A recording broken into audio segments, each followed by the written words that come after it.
Il y a des blessures qu'on ne voit pas, parce qu'elles ne laissent pas de marque sur la peau, mais sur l'âme. Et parfois, c'est la personne la plus proche de vous qui les inflige en silence. Tu as peut-être déjà ressenti cette sensation étrange, comme si quelque chose n'allait pas dans une relation, sans réussir à mettre des mots dessus. Comme si tu étais constamment tiraillé entre ce que tu ressens et ce qu'on te fait croire. Une personne proche te dit qu'elle t'aime, qu'elle tient à toi, mais ses gestes, ses silences, ses remarques te laissent souvent confus, inquiet, coupable. Tu te retrouves à douter de toi, à chercher ce que tu aurais pu faire de travers, à marcher sur des œufs en permanence. Et pourtant, rien n'est clairement dit. C'est ça, la manipulation émotionnelle silencieuse. Elle ne crie pas, elle ne frappe pas. Elle t'enveloppe doucement, subtilement, jusqu'à ce que tu ne saches plus vraiment qui tu es face à cette personne. Dans cette vidéo, on va décortiquer ensemble les 7 signes les plus discrets de la manipulation émotionnelle. Ce sont des signaux faibles mais puissants, des gestes en apparence anodins, des mots enrobés de bienveillance, des regards qui pèsent plus que des cris. Et à mesure que tu vas écouter, il est possible qu'un visage te vienne en tête. Ne t'inquiète pas. Reconnaître ces signes, c'est déjà un acte de courage. C'est le premier pas vers la reprise de ton pouvoir émotionnel. Premier signe, les compliments empoisonnés. Tu connais cette sensation où tu te sens valorisé pour mieux être déstabilisé juste après? C'est une technique fréquente chez les manipulateurs discrets. Ils vont commencer par te complimenter sur ton sourire, ton travail, ta façon de parler, puis glisser une petite remarque déstabilisante. « J'adore ta tenue, même si le rouge ne te va pas toujours, hein ?»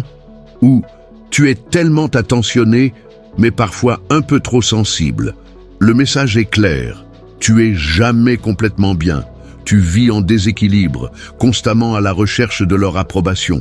Et pire, tu peux finir par croire que c'est normal, que c'est toi le problème. Mais non, ce jeu subtil d'éloges et de critiques te pousse à douter de ta valeur, pour mieux te contrôler. Tu deviens émotionnellement dépendant, toujours à l'affût du prochain mot gentil ou de la prochaine pique déguisée. Si ça t'a fait penser à quelqu'un, marque-le dans les commentaires. Maintenant, je comprends. Ce n'est pas anodin, ce n'est pas banal, ce n'est pas de l'amour, et tu n'es pas seul. Beaucoup vivent exactement la même chose, en silence. Et parfois, ton commentaire peut être le déclic pour une autre personne. On est ici pour créer un espace d'écoute et de lucidité. Tu as le droit de dire « je me reconnais dans ça ». Deuxième signe. On te fait douter de tes émotions. Ce signe-là est peut-être le plus courant, et pourtant il fait des ravages. Tu ressens de la tristesse, de la colère, de la frustration. Tu essaies de l'exprimer, de mettre des mots sur ce qui t'a blessé. Et là, au lieu d'écoute, tu reçois une attaque déguisée. Tu te fais des films, tu es trop à fleur de peau, tu prends tout mal. Et petit à petit, tu commences à douter, à avaler tes ressentis. Tu ne sais plus si ce que tu ressens est légitime ou exagéré. Tu deviens ta propre censure. Et c'est exactement ce que le manipulateur recherche, que tu ne te fies plus à ton propre baromètre intérieur, mais uniquement à ses réactions à lui. Plus tu doutes de toi, plus il contrôle la narration. Et plus il contrôle la narration, plus tu t'éteins. Mais attention, ce n'est pas fini, car ce qu'on va voir ensuite est encore plus pervers. C'est une stratégie qui te fait porter des fautes que tu n'as même pas commises. Une mécanique émotionnelle qui te pousse à t'excuser sans savoir pourquoi. Et si tu t'es déjà retrouvé dans cette posture, à demander pardon en boucle, à t'effacer pour garder la paix, alors ce qui arrive peut transformer ta façon de voir cette relation, à jamais. Troisième signe, la victime silencieuse. Voici un signe qui semble inoffensif, mais qui peut te détruire à petit feu. C'est quand, chaque fois que tu essaies de parler d'un mal-être, d'un comportement qui t'a blessé, la personne en face inverse les rôles. Tu viens avec une douleur sincère, et elle en ressort comme la vraie victime. Elle soupire, baisse les yeux, te dit qu'elle ne va pas bien, que tu es dur avec elle, que tu ne comprends jamais ce qu'elle traverse. Et là, Sans même t'en rendre compte, tu changes de position. Tu ranges ta peine au fond de toi et tu commences à la consoler. Encore une fois, c'est comme ça que la manipulation opère. En prenant toute la lumière émotionnelle, il n'y a plus de place pour toi, ni pour ta peine. Tu apprends à te taire pour ne pas lui faire du mal et petit à petit, tu disparais dans la relation. Et c'est là que j'aimerais te raconter l'histoire de Clara. Clara, c'est cette femme qui pendant des années a gardé ses blessures pour elle. Chaque fois qu'elle voulait dire à son compagnon qu'elle se sentait seule, qu'elle avait besoin de plus d'écoute, il lui disait « Tu vois que tu penses qu'à toi ». Ou encore « Moi je suis fatiguée, j'ai une vie difficile, et toi tu viens me reprocher des choses ». Alors Clara se taisait, elle se disait que ce n'était pas le bon moment. Elle enfouissait ses larmes et le prenait dans ses bras. Et au fil du temps, elle n'a plus su ce qu'elle ressentait. Elle vivait à travers les émotions de quelqu'un d'autre. Elle n'existait plus. Si tu te reconnais dans cette histoire, si tu as été Clara ou si tu l'es encore, écris en commentaire « Je comprends Clara ».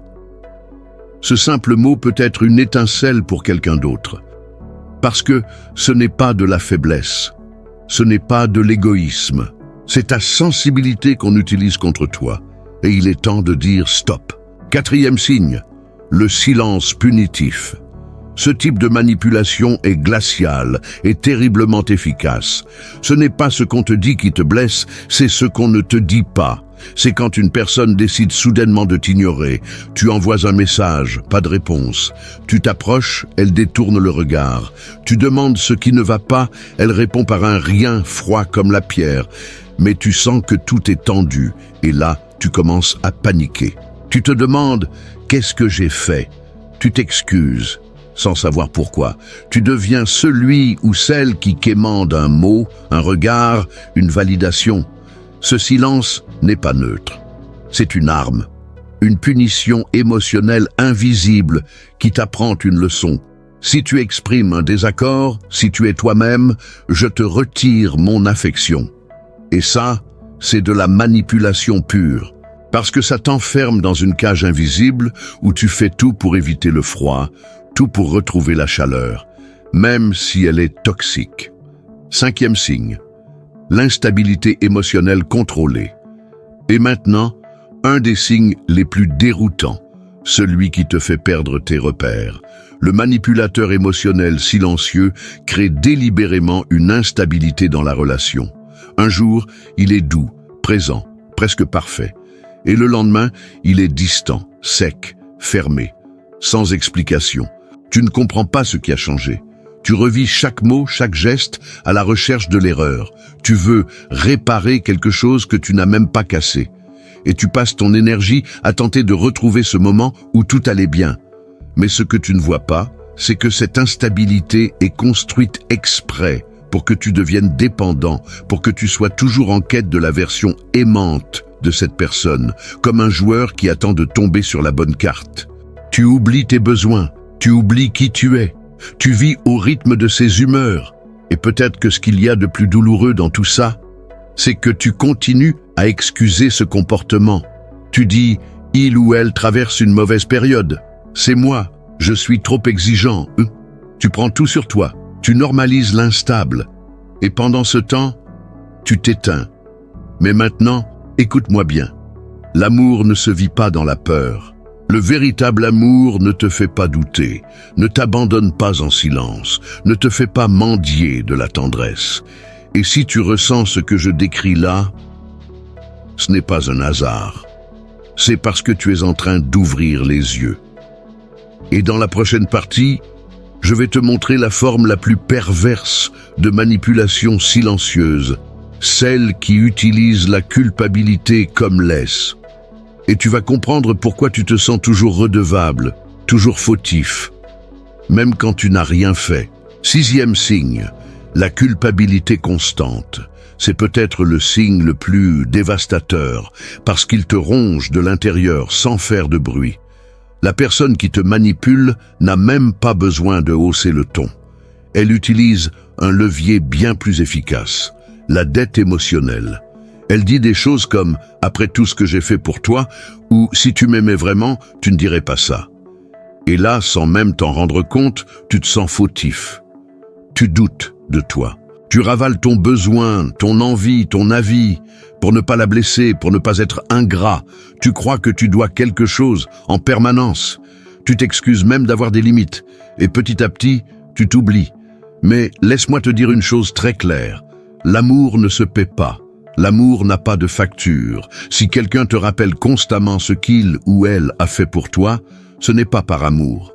C'est pour te garder en position de dette. Et une dette émotionnelle, c'est une chaîne invisible. Tu vis dans la peur de décevoir, dans la peur de ne pas être assez. Et ça, ce n'est pas de l'amour, c'est du contrôle. 7e signe, l'isolement émotionnel.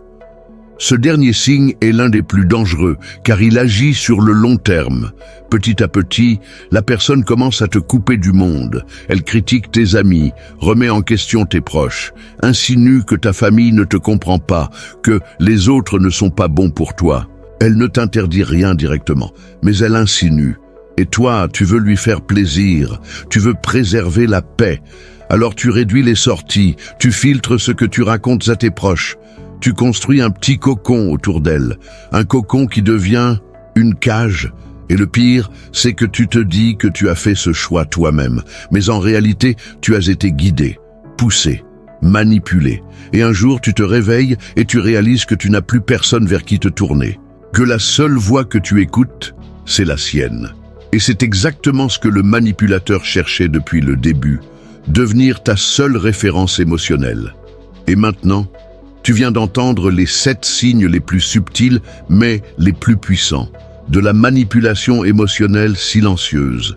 Et si tu t'es reconnu dans un, deux ou tous ces signes, je veux que tu saches une chose essentielle. Ce n'est pas de ta faute. Les manipulateurs émotionnels ciblent souvent les personnes sensibles, empathiques, généreuses, ceux qui veulent bien faire, ceux qui aiment fort. Ce n'est pas une faiblesse, c'est une qualité qu'on a retournée contre toi. Mais aujourd'hui, tu as mis des mots sur ce que tu ressens depuis longtemps. Et ça, c'est un tournant, parce qu'à partir du moment où tu vois clairement, tu peux choisir différemment. Tu peux reprendre ta place, ta voix, tes émotions. Et maintenant, c'est à toi. Si ce que tu viens d'entendre t'a touché, si tu ressens ce poids silencieux dans une relation de ta vie, écris dans les commentaires. Je reprends mon pouvoir émotionnel. Dis-le, même en murmurant, même pour toi-même.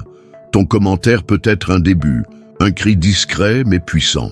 Et il peut résonner chez d'autres qui n'osent pas encore parler. Fais de cet espace un lieu de vérité, d'écoute et de force partagée. Et surtout, souviens-toi de ceci. Personne n'a le droit de t'éteindre à petit feu. Tu mérites la paix, tu mérites la clarté, tu mérites l'amour, sans condition.